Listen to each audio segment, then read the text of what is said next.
Harry's Wife, Part 93.4. 10 people that Harry's wife should really fear. Threat number 1.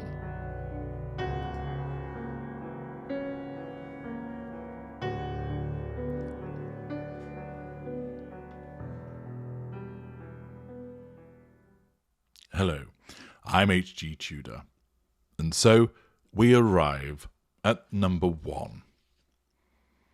We've worked our way through from a short list of 25 people that were cut down to our top 10, ranked by reference to what damage could they cause, what is their reach, what are their motivators to cause a problem for Harry's wife, what demotivators exist to cause them to be less likely to cause a problem, and what is their level of effectiveness, i.e. the sit-up and take notice factor. All of the 25 were suitably scored, and the top 10 have appeared. You've listened to who they are. You've shared your views about them. And now we turn to the person that occupies the number 1 spot. Who did you think that it was? Undoubtedly, you will have expressed your views in the comments section, or you ought to have done so. And thank you for sharing your views and observations. It's hugely important. Before we go any further, I must remind you of your obligation to like this video, to show thanks for it, also, and to ensure that you share it. Ensuring that people know about my work, which is the unrivaled expert view and explanations about narcissism, is hugely important. Without all of you, I am unable to reach the audiences that I should do so. It's from you commenting elsewhere, sharing my videos, referring people to my work, that ensures that it grows. I am an army of one in the production of this material, but with you, we are an army of thousands upon thousands upon thousands. I recognise your worth as valued viewers, and I implore you to ensure that the legacy that I am creating reaches those across the world. And if you haven't done so far, look to share my work, look to refer to it, look to take one of my videos and share the link in a comment section elsewhere, on a blog, in a below-the-line forum, so that it can be reached. If each of you does that, the effect will be substantial. Thank you in advance of your cooperation in that regard. Who then did you pencil in to be number 1? Was it Prince Charles, perhaps? Well, if so, no. Maybe the Queen, an obvious choice perhaps, but ultimately, no. Maybe it was the pugilist that is Piers Morgan. No. Perhaps you looked at family matters and thought that it was Thomas Markle Sr. that could pose the greatest threat to his daughter. Are you right? No, you're not. What about Samantha Markle? Could it be the half-sister that poses a substantial risk to Harry's wife? Again, the answer is no. Then surely this would leave Doria Ragland, her mother, as the keeper of the information about where all the bodies are buried. Is it her? Actually, no, it's not. Perhaps it's elsewhere that we should be looking.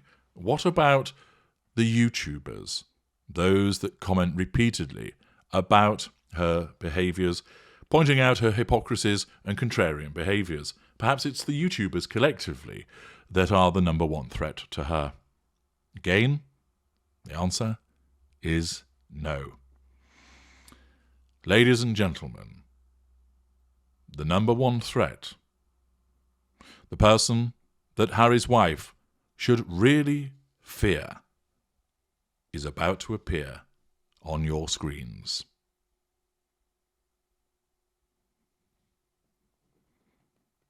Yes, the person that Harry's wife should fear the most is herself.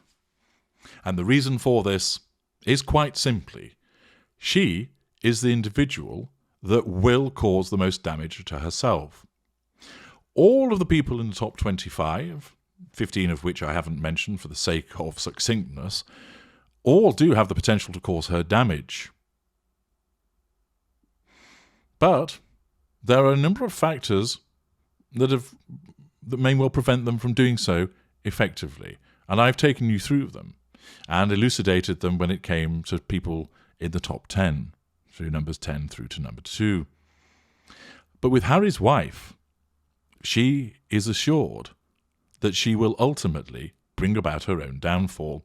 And that is because her narcissism isn't suited to the position that it's managed to elevate her to. It has proven magnificent at causing her to scramble into position of marrying a prince, becoming wealthy, being one of the most famous women in the world.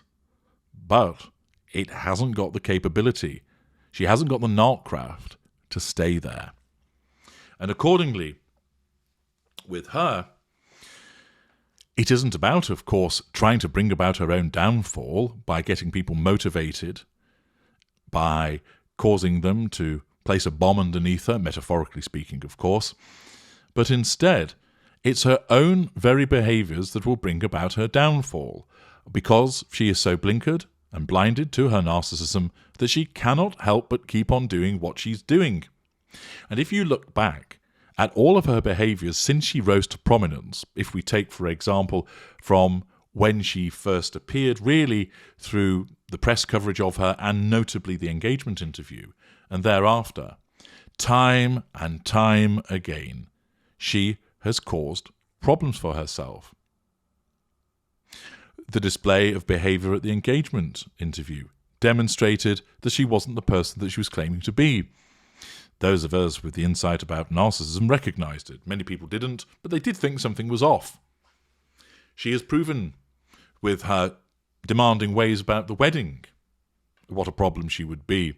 She's demonstrated through her behaviour towards her husband, the way that she has isolated him from his family and friends and dragged him across the ocean, the way that she has cut off former friends, the way that she has cut off her brother, her sister, her father. Even her mother has fallen silent.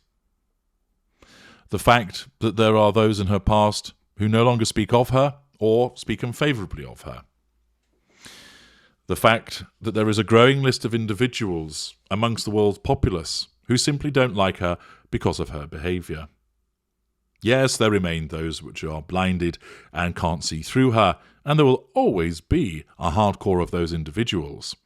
But the fact is, it's already been demonstrated that she is unable to hold a course for long, shifting from author to fashionista to foodie to bananitarian to aspiring politician to defender of the downtrodden and protector of the dispossessed. She is unable to see through those tasks to any level of completion.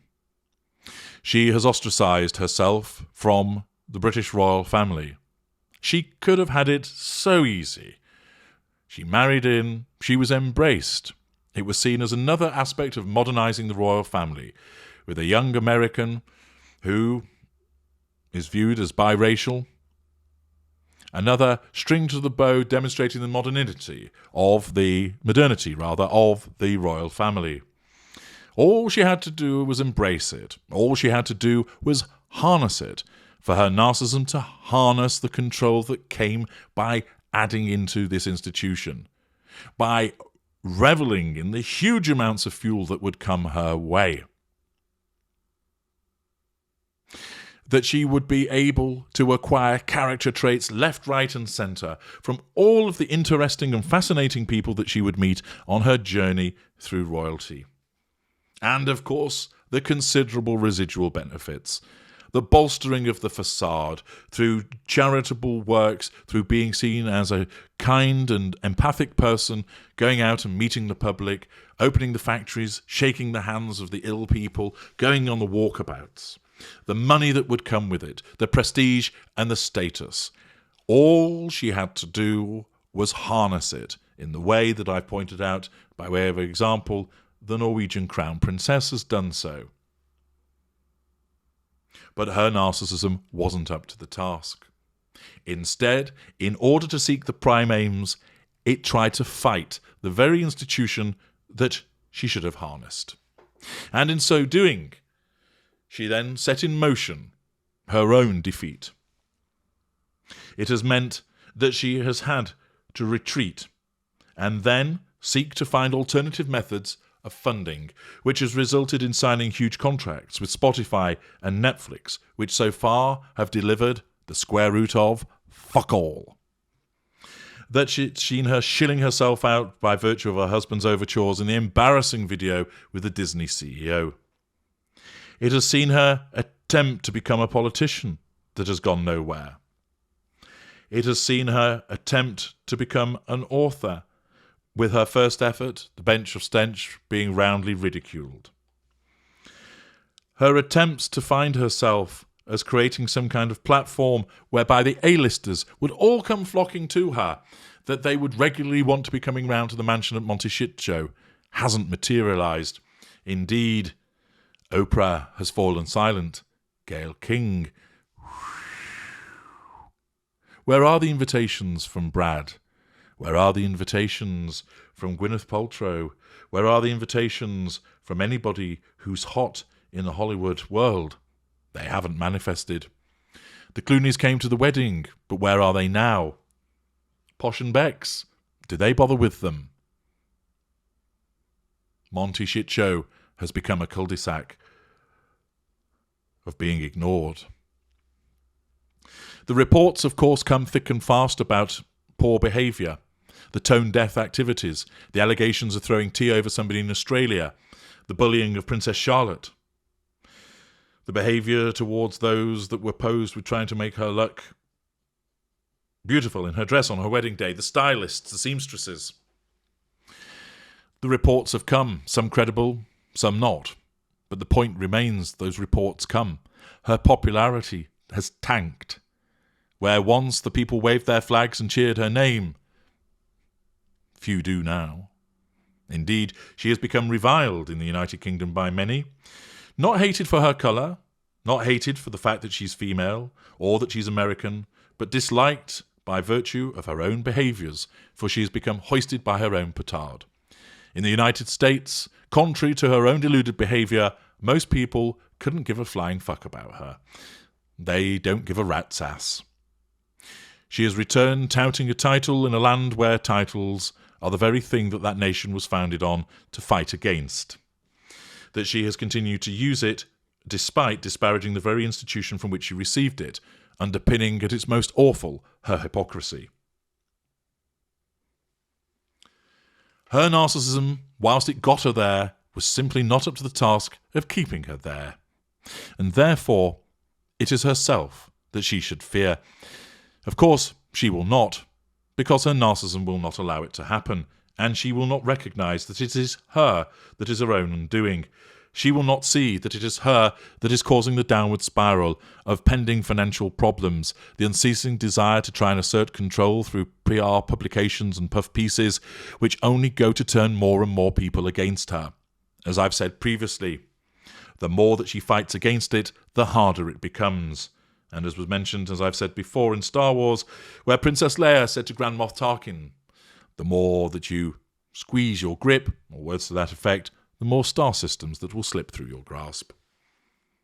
Harry's wife is simply the architect of her own downfall, which is the case for many narcissists because they cut off their noses to spite their faces. And she has done so on one of the biggest stages and platforms that one could imagine. Saying the wrong thing, doing the wrong thing, appearing at the wrong thing. It has played out in a way which is very clear for many to see. And ultimately, yes, she should fear herself, because through the many behaviours that I have documented, and which can be seen coming ahead, she is going to bring about her own downfall. I'm H.G. Tudor. Thank you for listening.